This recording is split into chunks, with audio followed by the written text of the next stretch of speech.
जास्ती वेळ घेणार नाही, मला रोजच ऐकता तुम्ही.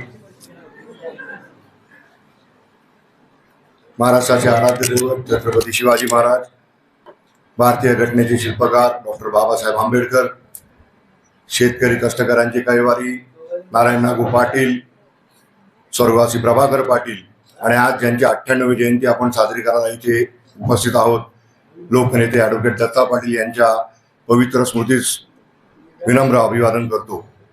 शिवराज्य प्रतिष्ठान जेव्हा मला अप्रोच झाली, माझ्यासाठी पण हा विषय नवीन होता, पण या शिक्षण हक्क परिषदेमार्फत आज व्यासपीठावर जमलेले जे आपले मार्गदर्शक होते, ज्यांना आपण आता शांतपणे बसून ऐकलं, advocate Roshan Patil, CN Nilesh Patil sir, माजी आमदार पंडित शेठ पाटील, पुरोगामी युवक संघटनेच्या आमच्या नेत्या साम्या कोरडे, दोन्ही कॉलेजेसचे प्राचार्य, न्यू एज्युकेशन पॉलिसीबद्दल आपण किती वाचले प्रत्येकाने, मला शंका आहे.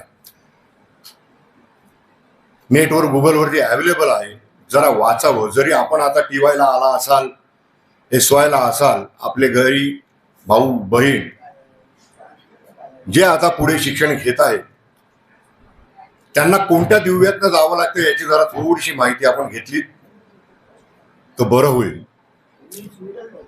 सरकार सांगते न्यू एज्युकेशन पॉलिसी बघा, विद्यार्थी आणि पालकांना बोलवा आणि त्यांना काउन्सिलिंग करा.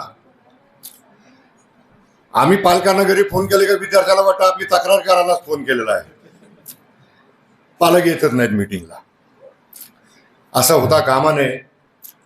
पालकांनी येऊन सहभाग घेतला पाहिजे, किमान त्या विद्यार्थ्यांनी जाऊन तरी विचारलं पाहिजे शिक्षकाला, बाबा का बोलवलंय, कशा करता बोलवलंय. भूमिपुत्रावर होणारे परिणाम न्यू एज्युकेशन पॉलिसीचे हे तर पंडित शेठ 2014 पासून आपण बघत आलेलो. तुम्ही मला विचारलाच प्रश्न, 27 जागा JSM कॉलेजमध्ये रिकाम्या आहेत, रिक्त आहेत, एकही भरलेली नाही. युनिव्हर्सिटी CHB, ज्याला आपण डेली वेजेस देखील म्हणू शकतो, असा स्टाफ आहे सगळा. क्वालिफाईड मुलं मुली आहेत, PhD झालेले आहेत, नेटसेट झालेले आहेत, नोकरी नाही, करायचं काय. PhD ज्याने केलेली आहे त्याने किमान 5-7 लाख रुपये खर्च केलेले असतात डॉक्टरेट मिळवण्याकरता. का तर मला प्राध्यापक म्हणून नोकरी मिळू शकेल, आई वडिलांनी काय खर्च केले, कर्ज काढली असतील ती फेडता येतील, पुढे मला एक चांगलं आयुष्य माझ्या मुलांना देता येईल. असे कित्येक विद्यार्थी गेली 10 वर्ष दारोदारी फिरतायत. आमच्या ऑफिसमध्ये असा ऍप्लिकेशनचा खच पडू नये. दया येते पण करू काहीच शकत नाही आपण. बराचसा स्टाफ आमचा टेम्पररी बेसिसवरचा आहे. ती तफावत पंडित शेटने जी सांगितली की आमच्याकडे फार जास्त प्रमाणात आहे.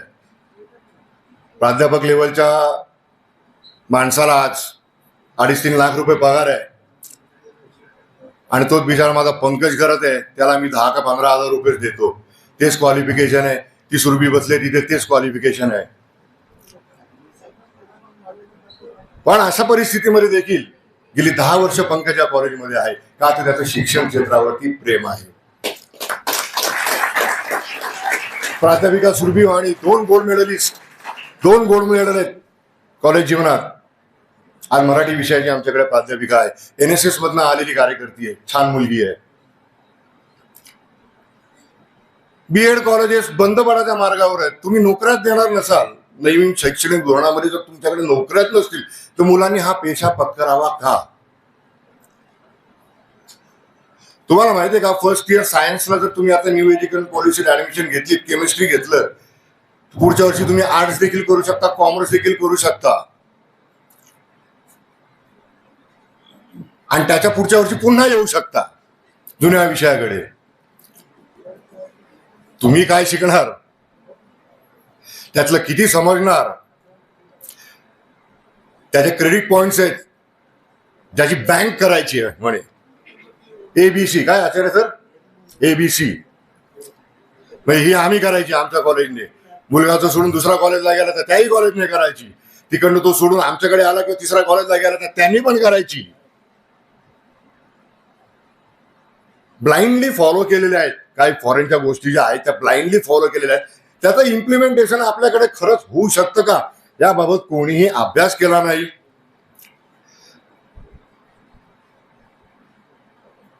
शिरे सर आहेत तिथे, कोकणे सर आहेत, ते आमच्या युनियनचे अध्यक्ष आहेत इथे. बुकटू आपण नाव ऐकलं असेल. बुकटूची आम्ही मागच्या वर्षी परिषद घेतली होती न्यू एज्युकेशन पॉलिसीवरती. तेव्हा देखील मी सांगितलं की जे तुमचं म्हणणं आहे ते नुसता विद्यार्थी नाही, शिक्षकांवर पण याचा इफेक्ट होणार आहे, आमच्यावर पण होणार आहे संस्था चालक म्हणून. आमच्यावर तर सगळ्यात मोठी जबाबदारी आहे.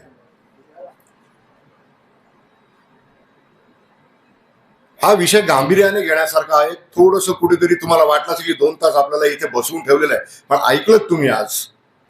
आपापसात चर्चा करा, काय ऐकलं, त्याचा काय पुढे आपल्या भविष्यावरती काय परिणाम होणार आहे. आणि त्याच्यातनं जर एखादा रोशन पाटील सारखा तुमच्यामध्ये आज बसलेल्यांमधून जर एक कार्यकर्ता अजून 2-4 वर्षांनी माझ्याकडे आला की मला एक इथे वेगळी परिषद घ्यायची आहे, तर मला त्याचा निश्चितच आनंद होईल.